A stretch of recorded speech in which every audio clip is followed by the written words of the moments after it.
ಎತ್ತಿನಹೊಳೆ ಮುಂದಿನ 2-3 ಪೂರ್ಣವಾಗುತ್ತೆ ಎಂದಿದ್ರು. 10 ವರ್ಷವಾಯ್ತು ರೀ, ಎತ್ತಿನಹೊಳೆ ನೀರು ಬಂತ? ಒಂದು ಹನಿ ನೀರು ಬರಲ್ಲ.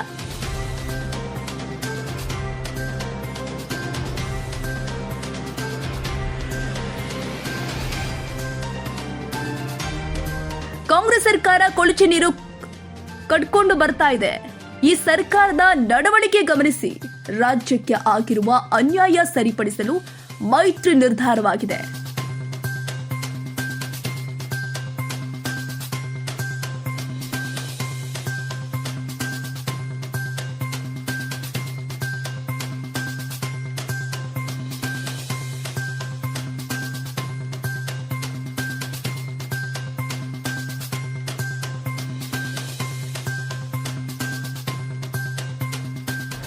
ಇವತ್ತು ಎತ್ತಿನಹೊಳೆ ಇಲ್ಲಿ ಯಾರು ಚೀಟಿ ಕಳಿಸಿದ್ರಿ ನನಗೆ. ಎತ್ತಿನಹೊಳೆ ಇದೆ ಚಿಕ್ಕಬಳ್ಳಾಪುರದಲ್ಲಿ. ಇದೇ ಕಾಂಗ್ರೆಸ್ ಸರ್ಕಾರ ಅಧಿಕಾರಕ್ಕೆ ಬಂದು 2014 ಲೋಕಸಭೆ ಚುನಾವಣೆ ಇನ್ನೇನು ಘೋಷಣೆ ಆಗುತ್ತೆ ಅಂತ ಹೇಳಿ ತರಾತುರಲ್ಲಿ ಚಿಕ್ಕಬಳ್ಳಾಪುರದಲ್ಲಿ ಒಂದು ಕಾರ್ಯಕ್ರಮ ಮಾಡೋದು. ನಮ್ಮ ಚುಂಚನಗಿರಿ ಕ್ಷೇತ್ರದ ಮಹಾಸ್ವಾಮೀಜಿಯವರು ಆ ಕಾರ್ಯಕ್ರಮಕ್ಕೆ ಆಹ್ವಾನ ಕೊಟ್ಟು ಅವ್ರ ಕೈಲೇ ಗುಡ್ಲಿ ಪೂಜೆನೂ ಮಾಡಿಸಿದ್ರು. ಅವತ್ತು ಘೋಷಣೆ ಮಾಡಿದ್ರು ಮುಖ್ಯಮಂತ್ರಿಗಳು, ಮುಂದಿನ 2-3 ವರ್ಷದ ಒಳಗೆ ಎತ್ತಿನಹೊಳೆ ನೀರನ್ನ ಕೋಲಾರ ಚಿಕ್ಕಬಳ್ಳಾಪುರಕ್ಕೆ ಹರಿಸ್ತೀನಿ ಅಂತಕ್ಕಂಥ ಮಾತನ್ನ ಹೇಳಿದ್ರು. ಇವತ್ತು 2014 2024 10 ವರ್ಷ ಆಯಿತು. 10 ವರ್ಷದಲ್ಲಿ ಎತ್ತಿನಹೊಳೆ ಏನಾದರೂ ಅಲ್ಲೇನೀಗ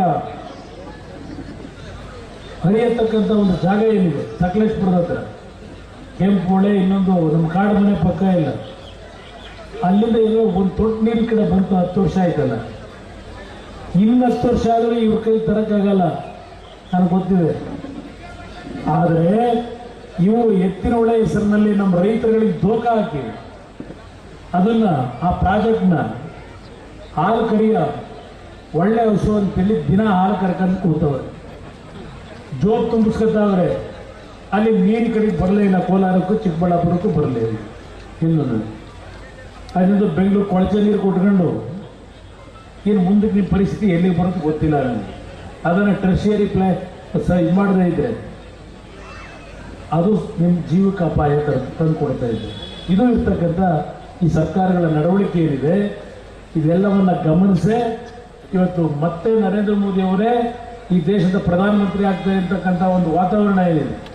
ಕರ್ನಾಟಕ ರಾಜ್ಯಕ್ಕೆ ಆಗಿರ್ತಕ್ಕಂಥ ಅನ್ಯಾಯಗಳನ್ನು ಸರಿಪಡಿಸಿ ನನ್ನ ರೈತರ ಬದುಕನ್ನು ಸರಿಪಡಿಸಬೇಕು, ನಮ್ಮ ಯುವಕರಿಗೆ ಉದ್ಯೋಗವನ್ನು ಸೃಷ್ಟಿ ಮಾಡಬೇಕಿರ್ಬೋದು, ನಮ್ಮ ಮಹಿಳೆಯರಿಗೆ ಸ್ವಂತ ಉದ್ಯೋಗ ಮಾಡಿ ಇವರು ದರಿದ್ರ 2,000 ರೂಪಾಯಿ ಕಾಯ್ಕೊಂಡು ಕೂತ್ಕೊಳ್ಳೋದು ಬೇಕಾಗಿಲ್ಲ.